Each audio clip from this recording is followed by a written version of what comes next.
wish you had a skincare therapist bestie with over a decade of experience whisper skincare tips, ingredients, and solutions in your ear? Welcome to the Skin Coach in Georgia podcast.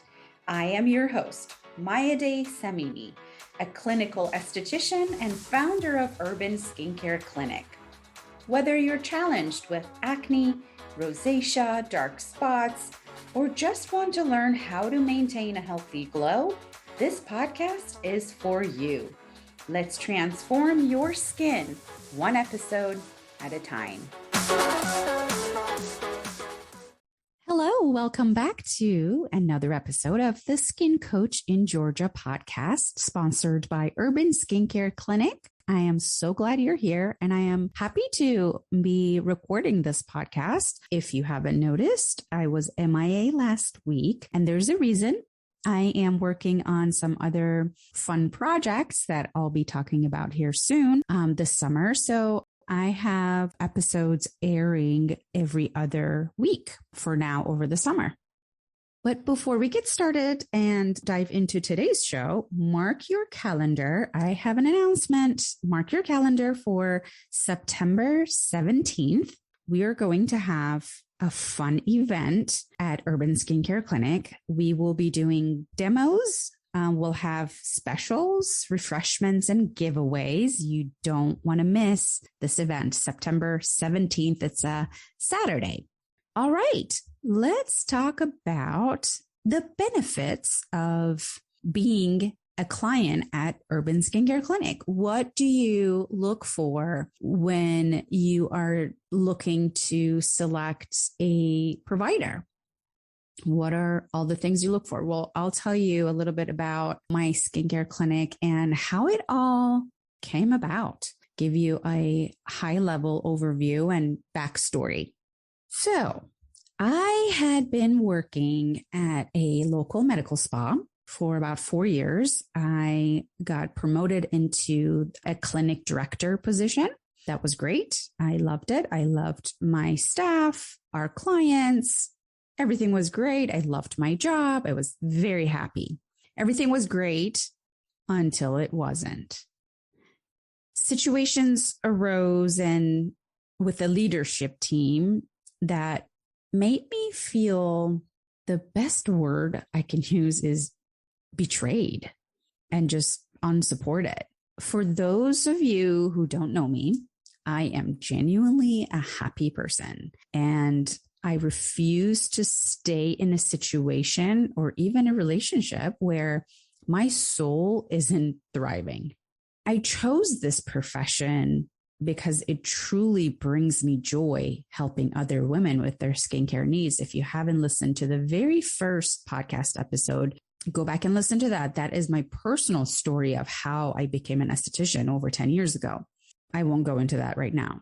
But in order to help others, first, I need to fill up my own cup so I can show up as the best version of myself. I need to feel balanced and happy and content so that I can pour into other people's cup. Being an esthetician is kind of at times feels like being a therapist. I mean, my clients open up to me and it's great. I love it. I love listening to their stories, but I need to be in a good space myself. So when things happened, which I won't go into detail, I suddenly felt singled out and unsupported.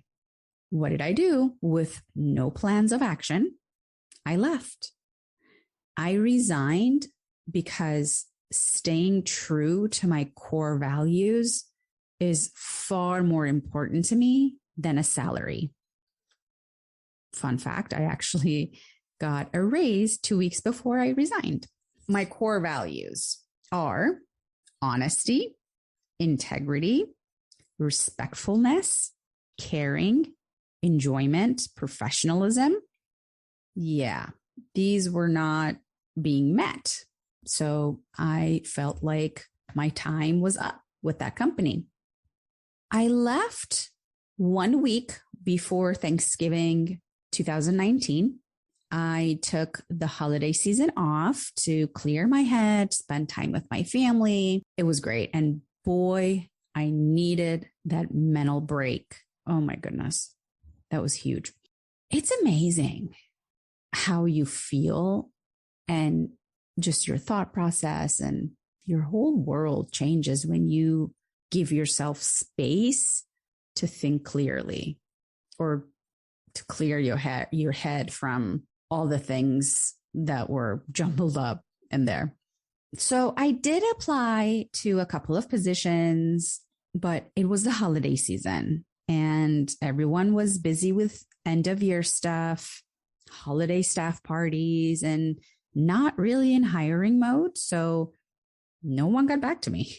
Now, I am a firm believer in everything happens for a reason.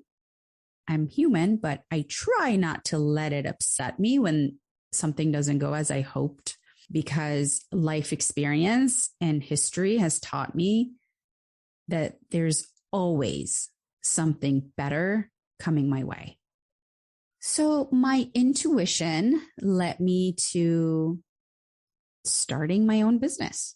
For the record, I am very in tune with my body and I always listen to my gut feeling because it's always right. So I thought, what do I have to lose? But if I don't try, I'll never know. I signed a lease for 1 year at the current location I'm in Sight Salon Lofts, with 0 clients on my books. And you know what? I wasn't even scared because I felt good about my intention and felt aligned with my mission.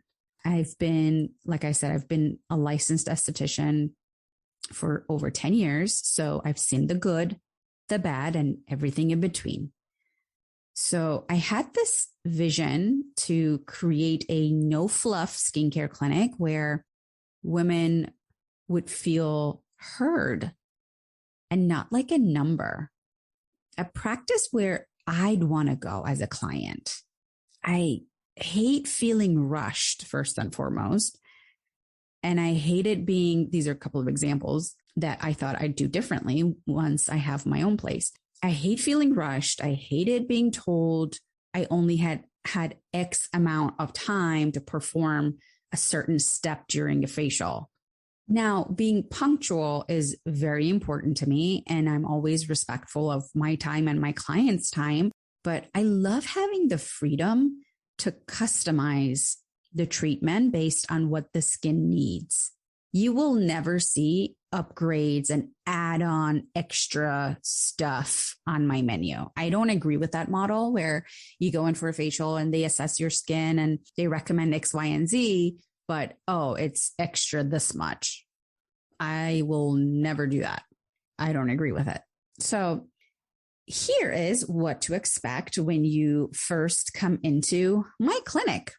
We will start by a thorough consultation. I like to get to know you and your skincare needs so I can recommend the best treatment plan to help you achieve your desired results. This consultation is complimentary. It's an opportunity for us to get to know each other and decide if we are the right fit. For instance, on my intake form, I ask if you are open to injectables. I don't offer injectables, but knowing whether you're open to the idea or not helps me in my recommendation. I'm going to be honest in my recommendation and let you know for this desired outcome, I don't really have a treatment that will give you that result. You need to look at an alternative. For this concern, injectables or a facelift would be best, or whatever the situation. So fast forward, Urban Skincare Clinic is 2.5 years old. I am in the process of hiring an esthetician and bringing in a new microneedling device, which I mentioned in the beginning. I'm going to launch it in September. Mark your calendar. Again, September 17th, we're going to have a pro-sale event. We'll have giveaways, specials, and demos. It's going to be a fun way to kick off the fall season and start improving those fine lines and acne scarring and any damage that was done over the summer. Also, if you are a current client of Urban Skincare Clinic, I would love to know your feedback. DM me on Instagram or Facebook or email, whatever's best. And let me know if what I just mentioned, if has that been your experience? I'd love to know. All right, my dears, that is it for today's episode. I will be back in 2 weeks with another topic. Let me know if there's anything you'd like to learn more about. My inbox is always open. Until next time, take good care of yourselves. Bye for now.